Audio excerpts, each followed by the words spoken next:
Hello, and welcome to the Home Performance Company Startup Podcast. No, that's not how I talk. My name is Eric Gans, and I am here to bring information to you that is relevant to the world of home performance. If you're thinking about becoming a home performance contractor, maybe you're an energy auditor thinking about starting your own business, maybe you're a window, salesman, and you're looking to make a change. Now is definitely the time to do it. So recently, the Department of Energy put out the guidelines for the states to apply for money for the Inflation Reduction Act Home Energy Rebate Program. And the thing about that is that if you have any interest in becoming a home performance contractor or energy auditor, there's going to be more than enough business for you, because each person, or each household, I should say, including, and this is something I just read today that sort of made my brain explode a little bit, including multifamily, which means apartment buildings, each of these buildings has to go through an energy audit before it can qualify for these rebates. And the rebates are substantial. And in some states, you can, top that on, or put that on top of existing rebates, which is going to make it even more, likely that somebody is going to move forward with this stuff. So just as a side note, I was a window contractor back in 2009, right when President Obama put the tax credits and the rebates in place for windows. And that made that really gave us a bump at that time. We had a company, we were selling windows. It was right in our wheelhouse. And I remember it saved us at that time. And that program, I think, just from what I remember, I haven't done a lot of research, but I could tell you pretty confidently that it pales in comparison to what is about to get rolled out. And the other cool thing is what's about to get rolled out doesn't cost as much as Windows. And what's about to get rolled out is actually going to make a much bigger difference in people's lives and the quality of their lives compared to some of the other things like Windows. So I just want to highlight here a couple of things. As I mentioned, a lot of money is set aside depending on the size of each state. So there's $8 billion out there for these different programs, but each state is going to get their piece of the pie based on the population. I think that's really what it boils down to. And a majority of these rebates, you may think and hear that they're for, electric cars and maybe, turning your furnace into a heat pump. But in actuality, the majority of the rebates are for sealing and insulating the house, making it tighter and more efficient, because that's where the energy savings is really going to come from. So the states each have application guidelines, and reading through that, it's pretty complicated.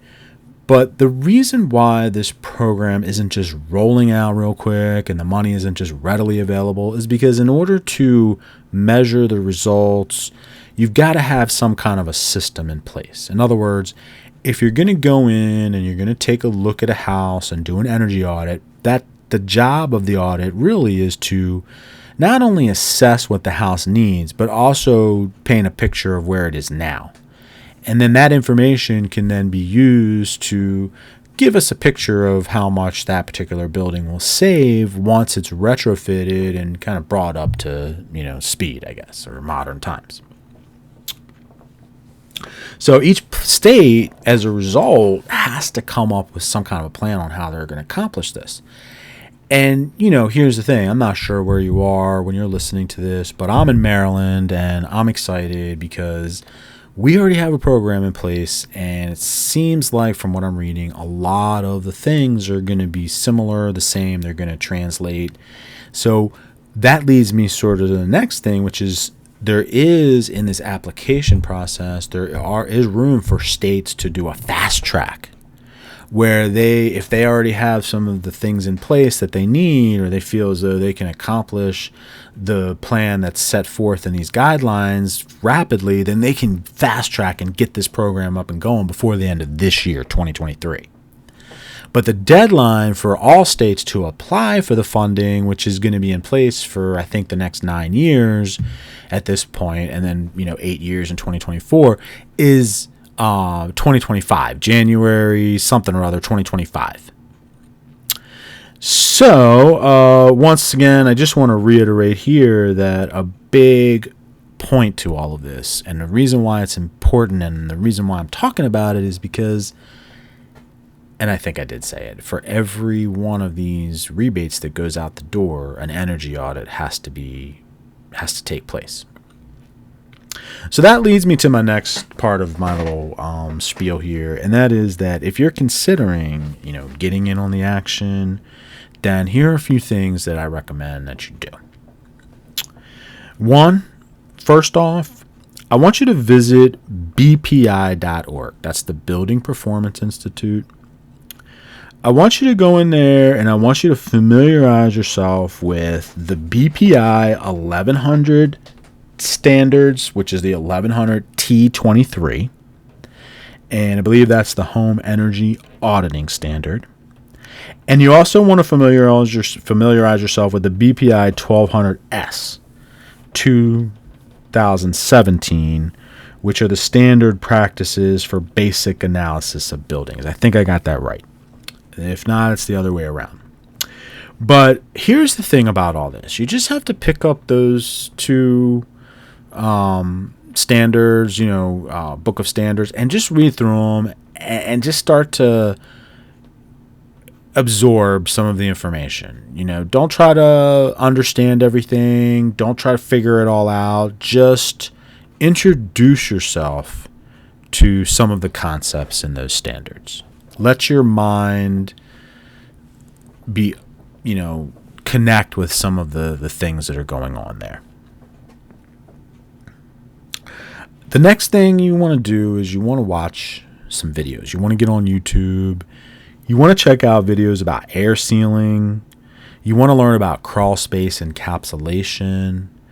You want to try to understand, where insulation belongs in a house. And you don't even have to get into all of the specifics. Just get the general gist of, what you need to understand so that when you are learning more about this stuff, if you do decide to pursue it, that everything isn't foreign to you, that you've had some exposure to it, that you've actually sort of seen some of the things and how they look and what they're called by name. You don't want to go into a situation where you need to learn a lot of information and not have any foundational knowledge. 2 books that I recommend if you want to be successful. One, Residential Energy by John Krieger, and I think there's another person too that wrote it. Residential Energy. You want to get that one off of Amazon.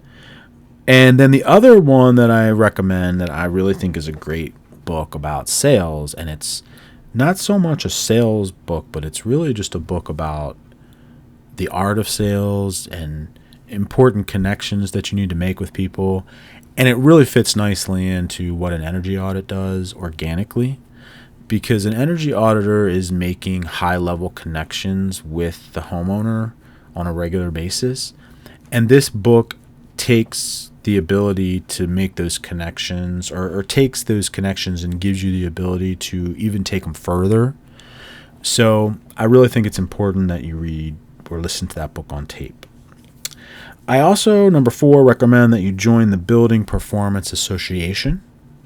There's a webinar coming up beginning of August here that is going to go through and touch on all the important aspects of the Inflation Reduction Act and the home rebates program. The people that are on these calls and part of this association, they have their fingers on the bill.